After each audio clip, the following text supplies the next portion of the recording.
Exam से पहले पढ़ने के 6 तरीके। दोस्तों, आज हम एग्जाम टाइम में यूज होने वाले स्टडी के 6 टिप्स देखेंगे, जिन्हें अगर हम यूज करें तो हम कम्पिटिटिव एग्जाम क्लियर करने में चांसेस को ऑलमोस्ट डबल कर सकते हैं। इसमें सबसे पहला टिप्स आता है नंबर 1, स्वयं अध्ययन करें। अगर हमें किसी भी एग्जाम को क्रैक करना है तो हमें कोशिश करनी चाहिए कि हम at least 6 hours per day self study में इन्वेस्ट करें, और जब भी हम ये टाइम इन्वेस्ट करें तो हमें एक आइसोलेटेड प्लेस पर होना चाहिए जहाँ पर कोई भी ना हो, हमारा स्मार्टफोन दूर हो, हमारा इंटरनेट ऑफ हो और कोई भी हमें डिस्टर्ब ना करे।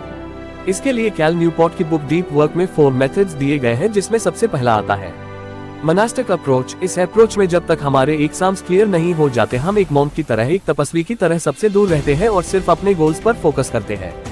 बाइमोडल अप्रोच, जिसमें हम थोड़े दिनों के लिए किसी जगह पर जाते हैं, हमारा सेलफोन ऑफ होता है, कोई डिस्टर्बेंस नहीं होती और उस जगह थोड़ी दिन फोकस करके वापस थोड़ी दिनों के लिए नॉर्मल लाइफ में आ जाते हैं और दोबारा से उसी जगह पर चले जाते हैं। रिदमिक अप्रोच, इस टेक्निक में हम थोड़े टाइम के लिए हम एक रूम में जाते हैं जो कि बिल्कुल डिस्टर्बेंस फ्री है, वहां पर थोड़ी आवर्स पढ़ते हैं और वापस फिर अपने नॉर्मल लाइफ में आ जाते हैं।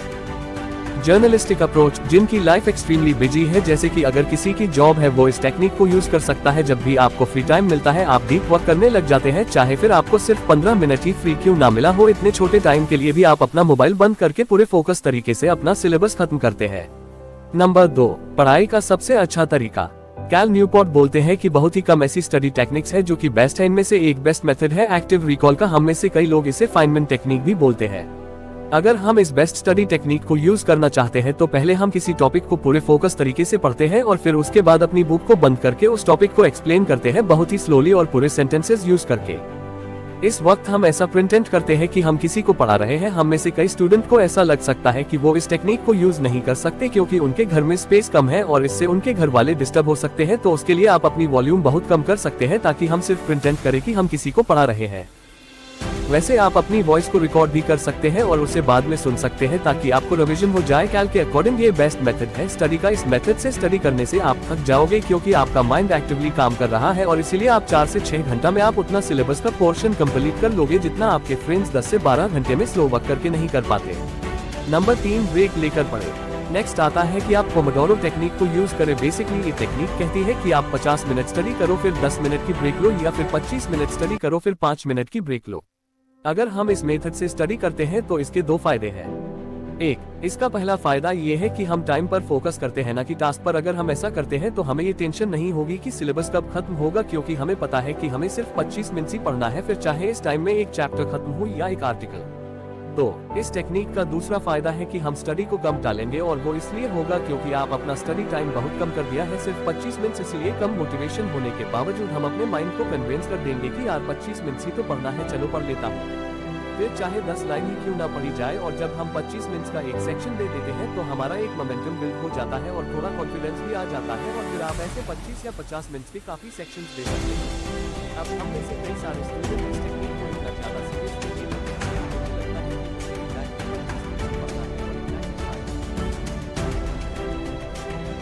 हैं। बस इस कॉन्सेप्ट को समझिए कि हम इसे क्यों यूज कर रहे हैं और अपने कंफर्ट के अकॉर्डिंग टाइमिंग को थोड़ा ऊपर नीचे कर लीजिए।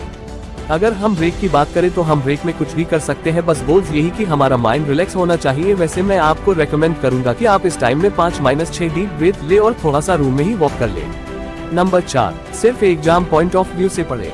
ये स्ट्रैटेजी कहती है कि जब हम पढ़ रहे हो तब हमें सिर्फ अपने एग्जाम्स के लिए ही पढ़ना है, यानी एक्स्ट्रा चीजें बिल्कुल नहीं करनी है। कोई भी चीज जो आप पढ़ रहे हो अगर उसके एग्जाम में आने के चांसेस कम है तो वही एक बहुत बड़ा टाइम वेस्टर है और हमारा एग्जाम क्लियर होने की प्रोबेबिलिटी बहुत कम कर देगा। अब सवाल ये आता है कि हमें कैसे पता चलेगा कि सिलेबस का कौन का पोर्शन ज्यादा इंपॉर्टेंट है। तो इसके लिए 3 इफेक्टिव मेथड्स है। 1, लास्ट ईयर पेपर। पहला हर टॉपिक खत्म करने के बाद उस टॉपिक के लास्ट ईयर के क्वेश्चंस जरूर करें। इससे आपको ये पता चल जाएगा कि उस टॉपिक से कितने क्वेश्चंस आते हैं और एग्जाम पॉइंट ऑफ व्यू से आपको उस टॉपिक में कितना एफर्ट देना है। 2, टॉपर्स की इंटरव्यू। दूसरा, उन लोगों से बात करें या उन टॉपर्स के इंटरव्यू पढ़े जो एग्जाम्स क्लियर कर चुके हैं, क्योंकि इन लोगों के पास एक्सपीरियंस है कि कौन सा टॉपिक इंपॉर्टेंट है। तो हमें सिर्फ अपनी ही गलतियों से नहीं सीखना है बल्कि और की गलतियों से भी सीखना है, इसीलिए हम भी इन्हीं टॉपिक्स पर ज्यादा फोकस करेंगे। Free books. थर्ड है कि कोशिश करें हम वही बुक्स यूज करें जो मैक्सिमम टॉपर्स ने उस बुक्स को एग्जाम के टाइम पढ़ी थी। अगर हम ये 3 चीजें करते हैं तो हमें भी क्लैरिटी आ जाएगी कि एग्जाम पॉइंट ऑफ व्यू से क्या इंपॉर्टेंट है। इससे हम अपना आधा टाइम सेव कर सकते हैं और ज्यादा प्रोडक्टिव बन सकते हैं। नंबर 5, मूड ठीक हो या ना तभी भी पढ़े। हमें ये शो करना है कि जब हमें पढ़ना है तो फिर हमें पढ़ना ही है, फिर चाहे हमारा मूड कैसा भी हो। क्योंकि 90% टाइम हमारा मूड हमें स्टडी करने के लिए मना ही करेगा। इसीलिए जब हमारा पढ़ने के लिए मूड ना हो तो हम पोमोडोरो टेक्निक का यूज कर सकते हैं।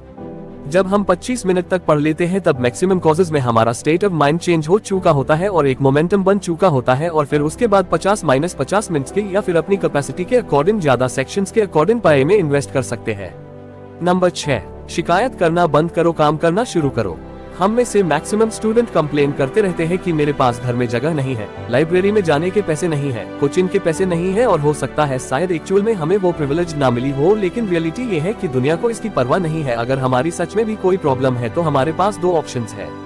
एक, या तो हम एक अच्छी सी स्क्रिप्ट अपने दिमाग में बना ले बहानों कि मेरे पास ये नहीं था, मेरे पास वो नहीं था, अगर मेरे पास ये होता तो मैं यहाँ होता, अगर मेरे पास वो होता तो मैं वो होता, और मरते दम तक हम यही स्क्रिप्ट अपने लोगों को, अपने रिलेटिव को, अपने बच्चों को सुनाते रहे और ऐसे ही एक लूजर की तरह मर जाए।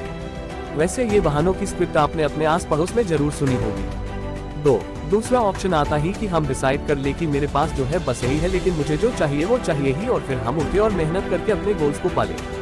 देखिए, हमारी कोई भी प्रॉब्लम्स हो, कोई ना कोई ऐसा जरूर है जिसकी हमसे भी बुरी हालत है, और वो उन गोल्स को पा ही लेगा जिनके हम सपने देखते हैं। आप अपनी कंडीशन बताइए और मैं उससे भी आपको मस्त स्टोरी बताऊंगा जिसने अपने लाइफ में उन प्रॉब्लम्स के बावजूद अपने गोल्स अचीव कर दिए। इन शॉर्ट, हमें बहाने नहीं मारने हैं, हमें कंसिस्टेंट रहना है।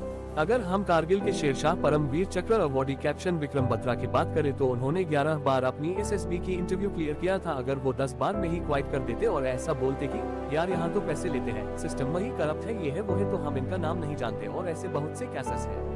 तो दोस्तों, हमने 6 स्टडी टिप्स देखी। एक, जिसमें सबसे पहली टिप थी कि कोचिंग ट्यूशन सब ठीक है, लेकिन सेल्फ स्टडी के बिना एग्जाम कम से कम 5 से 6 घंटे हर रोज सेल्फ स्टडी करें। इसमें हमने देखा था कि जब भी हम सेल्फ स्टडी करते हैं तो मोबाइल ऑफ करके किसी अलग जगह पर जाकर पढ़ना है। इसके लिए हमने 4 मेथड्स देखे थे। 1 monastic approach, 2 bimodal approach, 3 rhythmic approach, 4 journalistic approach 2। फिर हमने देखा था कि जब भी हम स्टडी करते हैं तो हर एक टॉपिक को पढ़ने के बाद बुक बंद करके हमें सारे टॉपिक इस तरीके से बोलने हैं कि जैसे हम किसी को पढ़ा रहे हो। इसमें हमें कंप्लीट सेंटेंस यूज करने हैं और थोड़ा स्लोली बोलना है। 3, उसके बाद हमने देखी थी कि हर 25 मिनट या 50 मिनट के बाद हमें ब्रेक लेनी है और इसे हम पोमोडोरो टेक्निक बोलते हैं। बेसिकली इससे हम अपनी टालने वाले आदत को छोड़ सकते हैं। 4, हमें सिर्फ एग्जाम पॉइंट ऑफ व्यू से पढ़ाई करनी है और एक्स्ट्रा कुछ भी नहीं पढ़ना है। इसके लिए हमें लास्ट ईयर के क्वेश्चंस करने हैं और जो लोग एग्जाम क्लियर कर चुके हैं उनसे इंटरेक्ट करना है, चाहे उनके इंटरव्यू पढ़े, ताकि हमें पता चल सके कि किस टॉपिक पर हमें कितना एफर्ट डालना है। 5, अगली टिप हमने देखी थी कि चाहे हमारा मूड ठीक हो या ना हो तभी भी हमें स्टडी करनी है, और इसमें हम दोबारा से पोमोडोरो तकनीक का यूज कर सकते हैं, क्योंकि जब भी हम 25 मिनट पढ़ लेते हैं तो ज्यादातर स्टूडेंट्स का मूड इंक्लाइन हो जाता है स्टडी की तरफ। 6, इस छोटी सी जिंदगी में हमारे पास 2 तरीके हैं जीने के लिए। पहला ये कि हम बहानों की एक अच्छी सी स्क्रिप्ट तैयार करें कि क्यों हम इस लाइफ में कुछ आर्काइव नहीं कर पाए, ताकि जब भी हमें कोई बोले कि आप क्या करते हो तो हम उस स्क्रिप्ट को उस आदमी को सुना दें।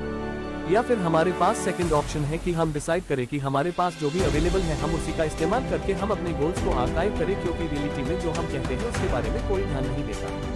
दोस्तों, उम्मीद करता हूँ कि ये 6 टिप्स अच्छी लगी।